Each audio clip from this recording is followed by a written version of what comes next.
This is my financial disclaimer so I don't get sued. Good morning, good evening, good whatever time it is you're listening to this. I hope you're having a good one. Let's take a look at what we're covering in today's video. Happy New Year's, everybody, and in tonight's video, we'll be going over the data sets and doing the technical analysis for the SPY and going over anything else I feel needs to be gone over. And that again will be for December 31st, 2025, last day of the year. And with that said, let's get into the data. On Tuesday, December 30th, we had a few data sets. We had the housing indexes, which, again, I really don't have any major opinion on right now. It's just something to watch, but the data came in fairly within the forecast range, so I'm not too worried about that. We also had the Chicago PMI at 9:45 a.m. That came in quite a bit hotter. However, it's still a very cool data set overall. Remember, anything below 50 shows, contraction within the field. So, or, within the sectors. So that's still not a good number for the PMI. Um, but it is obviously a shift upwards. However, we have, looking over the Chicago PMI, we do see some shifts between it going into the 30s, then a random 40 something print, and then back to the 30s. So, unless we see continuation within this trend, it's not anything I'm too worried about. We had the Baker Hughes stuff, I'm not worried about that. What is important is that we had the FOMC meeting minutes. Now, generally, the meeting minutes don't provide a whole lot in context to the overall market. However, this meeting minutes did provide quite a bit, and it actually had a very important statement. And I won't pull up which exact page. It's on page 7, excuse me. Um, But in that statement, it says, sorry, my camera and everything's going wonky. It says that real private domestic final purchases, which comprises PCE and private fixed investment spending, and which often provides a better signal of underlying economic momentum than does the GDP. So that's saying that the Fed tends to look at this private domestic spending or this private domestic spending investment um or investment spending, excuse me, as a better read of economic activity than what the GDP shows. Now, let me go ahead and pull that data up for you all to see. Here's the real gross private domestic investment data over the last 10 years. As you can see, whenever a recession happens, this goes down. Let's go ahead and show it since 2000, okay, just to better quantify exactly what's happening. So this tends to move downward every time there's a recession. Now, there was this period where in 2016, it did move downward. However, it did pull out of that. There's been a couple times during this 2010 to 2020 period. I don't want to say 2020, let's keep it at 2018 to really keep that away from the COVID area. But where it did shift from major investments being seen to declines, major investments being seen again, then declines. But a lot of that looks somewhat quarterly. This is the outlier right here, is the 2016, where even in the early quarter one, we're seeing the decline, but there was a recovery from that. Okay. Um, with that said, going over the last 5 years, we see a little bit of similarities within that. We see that after the slump in COVID, we have the pull upward. But the big thing that I've been looking at is that we've been pretty much declining the entire time. Um, we saw, those major investments after COVID, basically in 2021, and then from that range, it's just been barely holding, barely treading water. There was a fairly decent negative in quarter one of 2023, and then it pulled slightly above that range. And in quarter one of 2025, there was a major increase. And then since then, it's been trending downward. And currently, it's in the negatives. So if we see, continuation of this number, then that's not a good thing, but it doesn't mean that the economy can pull out of that as well. Um, but it doesn't mean that the economy can't pull out of, a negative trend. Um, During this almost the entirety of 2026, we saw a slump in this number.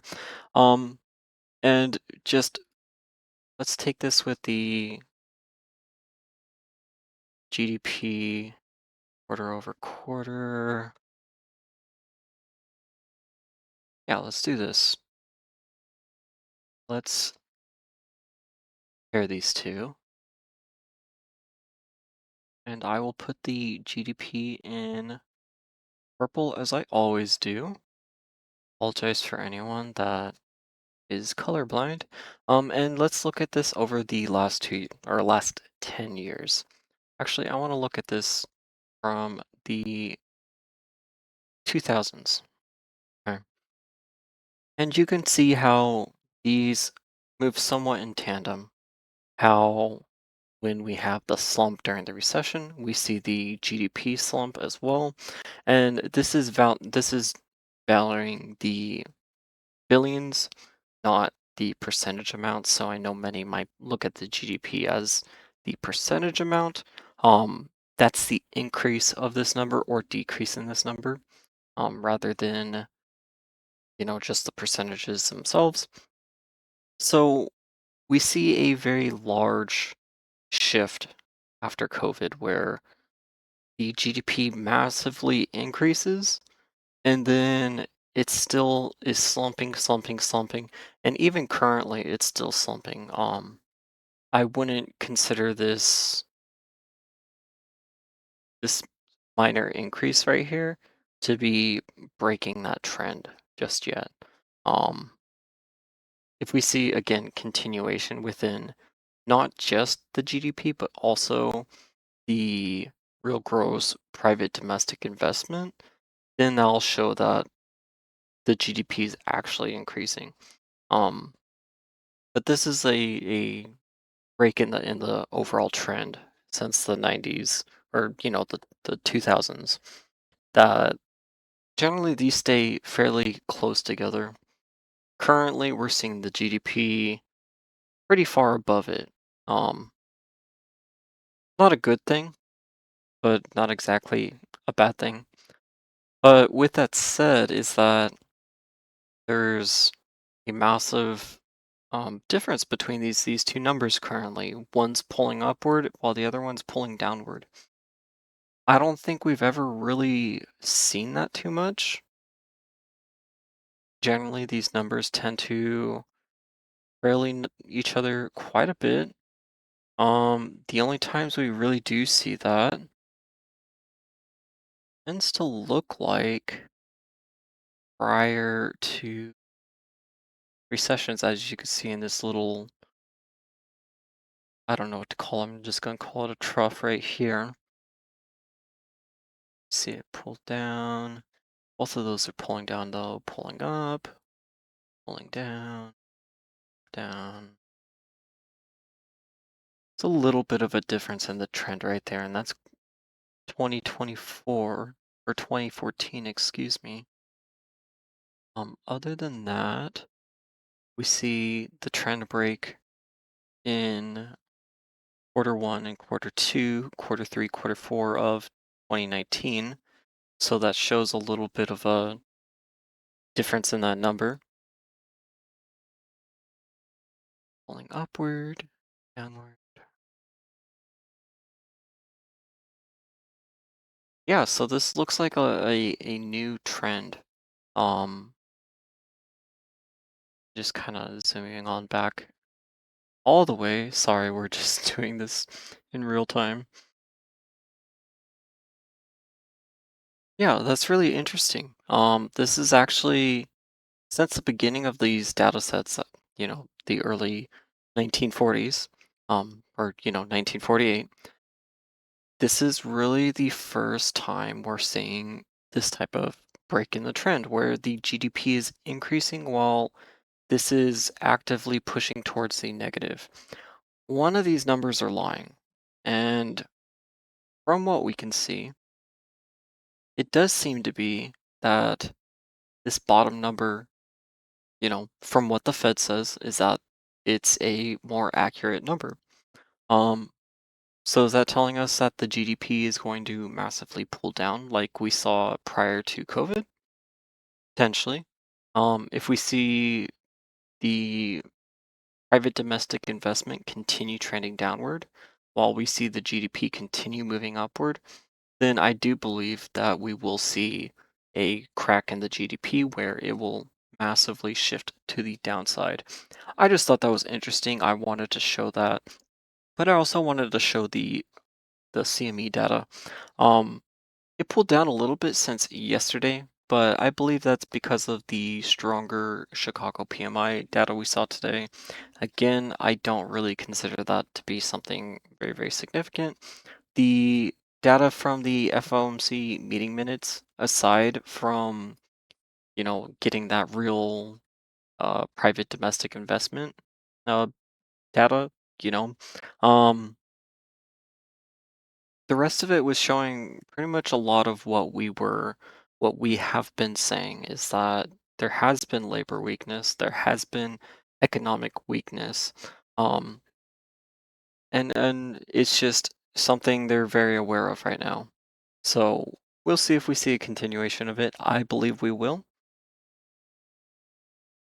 This is interesting. Okay, so for the April 2026 rate, um, the rate percentage of us being down at the 2.75% to 3% actually increased while we're seeing some of these other numbers decrease. So this is kind of what I talked about in the last few, videos we've gone over the CME data where it can be somewhat deceiving where, for example, January looks very, very front loaded where it looks like if we were betting right this moment, if there was going to be a cut or a pause, 85% of the market's saying that there's going to be a pause. You'd have to be within that 15% to say that, okay, there's going to be a cut in January. However, when we start getting more data sets that show that, the weakness we've been seeing, some of this weakness we've been seeing is actually correct.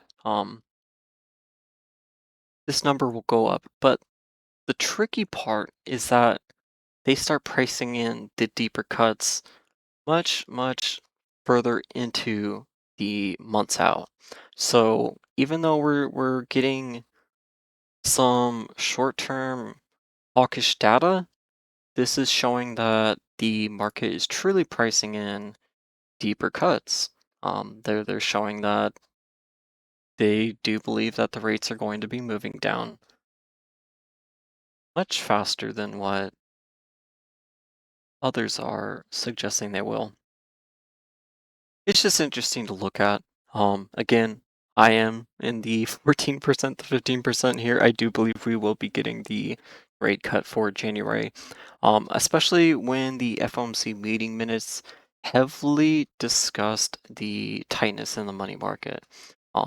They were saying that basically since October, they've been seeing sufficient numbers within the money market to, say that the money market is safe.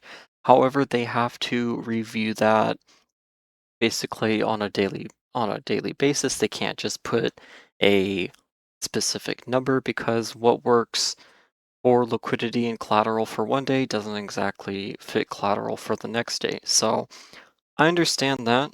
However, going over last night's video, if you watch that, it shows that each time they start cutting the rates, and there is the SOFR pushing above the upper bounds of the Fed limit, that the Fed then starts cutting rates again. They don't want that facility being used, and when it's being used as heavily as it is, the Fed cuts the rates. So I'm still in that bandwagon. Now, going over tomorrow's data, there's really not a lot. We have continuing and initial jobless claims. Again, I'm assuming these numbers are going to pick up. I expect this to, again, over 2026, start pulling towards that 2 million mark or above. And we should obviously see that within the initial claims as well. If there's higher initial claims, it will very, very likely lead to continuing higher claims. So, other than that, I don't really care about tomorrow's data. Tomorrow will be a full trading session, just be aware of that. Thursday, we do have New Year's, so the market will be closed the entire day, and Friday will be a full open day. So just be aware of that, but really, tomorrow's data is not going to be anything too major unless we get the jobless claims giving us some crazy print. So If you're enjoying this, please check out my Patreon. For just $1 a month, you can join our community chat and access our tools like the Unusual Whale Spot and our own personal GEX and DEX market positioning. My $12.99 premium tier gives access to my personal trades, 2 live classes a week, which are on Wednesdays and Sundays, and direct support from myself. The links to join are below, but you can also join through patreon.com/wooksy. Thank you for supporting me to help you build skills for a lifetime.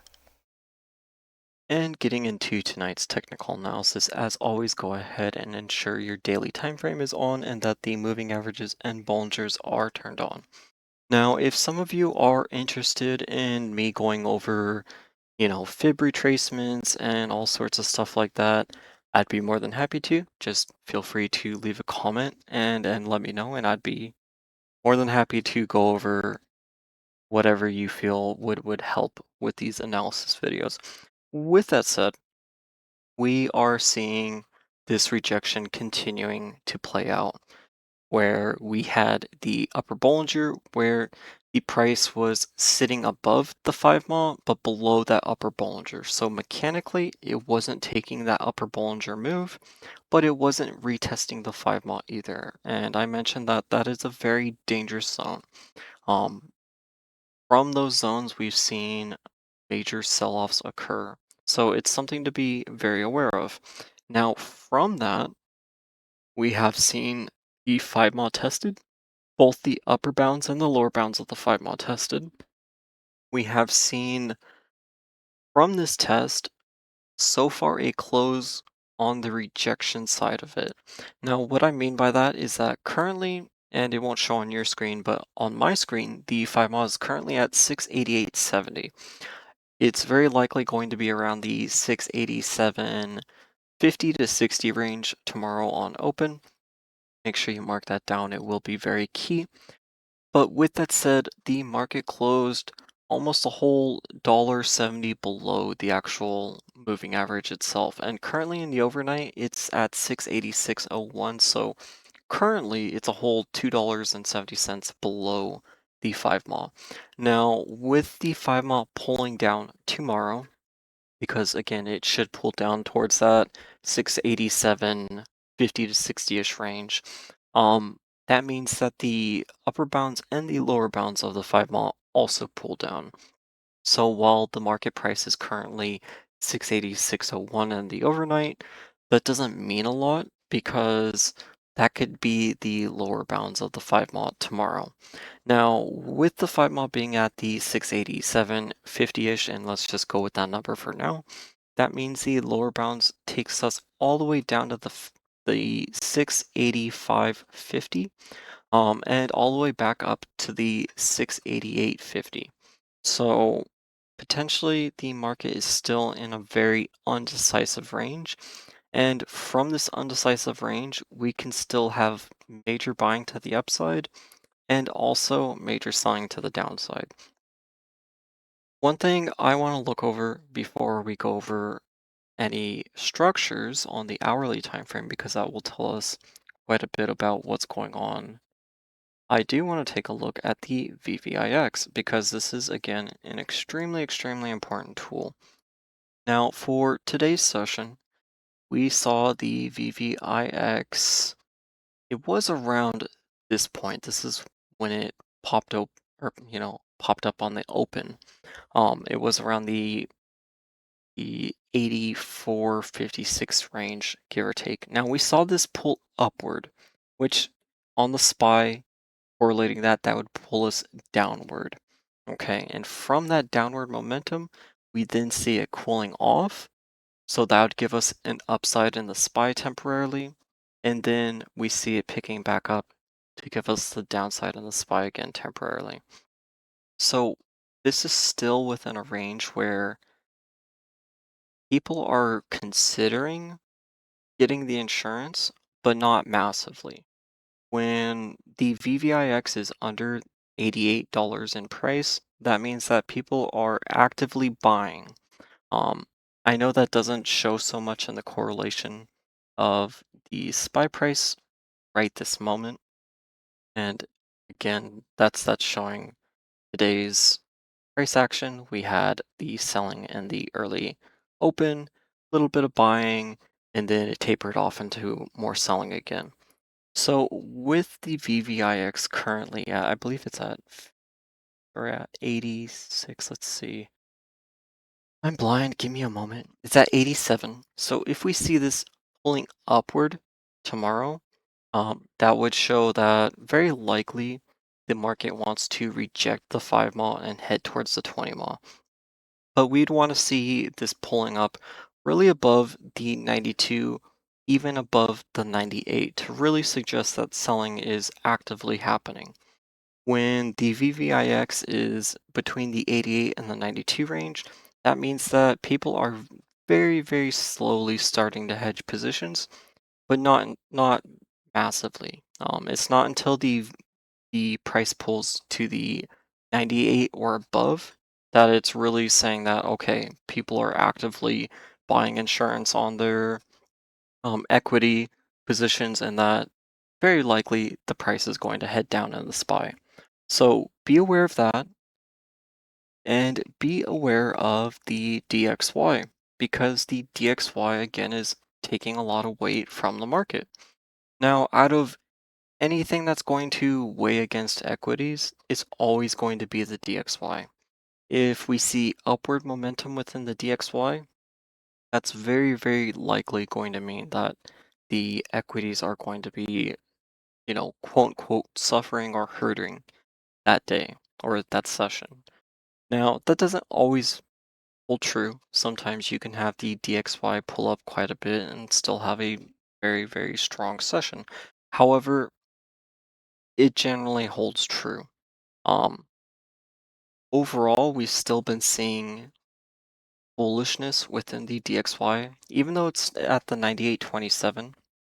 We really want to see it crash down to the 96 range and below that. Um, but it's still in the elevated range. This is the type of range where it can still pull back up to the 100 very quickly. This is the type of range where if we see, the USD yen pairing, let me go ahead and pull that up, USD JPY. If we see this continuing gaining weight and we continue seeing the dollar moving upward, then that's going to heavily pressure equities. And that's very likely where any of this selling is actually coming from. I don't believe it's really coming from the retail side. It seems very unlikely for retail to be selling literally at the end of the year. It's not something that's standard at all. And something to remember moving into the new year is that generally the first few months of the year have very low liquidity. So that means slower trading days. That means just less momentum in the moves. Even though we could still have pretty big days, the sessions overall, we're going to see a lot less volatility very likely within those sessions. So just be aware of that. Um, Other than that, going over the hourly. and I did want to pull up the drawings, is that on this major cup that we have right here is that we've been talking about building a bearish structure at the top, and potentially we saw this as an inverse cup. Um, Potentially it was going to turn into this major head and shoulders. So far, it looks like this major head and shoulders is going to play out. If it does play out and we do see the liquidity grab from it, that means that very, very likely we're going to see that range at the 683.19 to the 683.20-ish range taken. Um, from that range, there's a very, very, very high likelihood that we will bounce to the upside because below this range means that you'd be breaking below the 10 month and the 20 month. Um, I don't think we will be seeing the market doing that just yet. If the market is going to aim for this major move to the downside, we will see the VVIX pulling up very, very aggressively. So that'll be your first indicator is that if we get to this bottom range, that 683 range, and then we start seeing the VVIX just going absolutely crazy, then that's a very good indicator that very likely we will see this range hold into. Um, However, we do have major moving averages below us. We do have this major cup, which this was a bullish structure. So that's telling us that they're wanting to grab liquidity and head to the upside. All we're really looking for here is to see where the bottom of where they want to finish selling is at and buy that range. Um, Very likely we will see this head and shoulders play out to that 683, but from that 683, the bounce is very, very, very likely. I'll be personally taking contracts when we head to that 683 for the bounce to the upside, because I think the likelihood of us having an inverse head and shoulders, which is a bullish structure, and that would complete the handle on our cup and handle.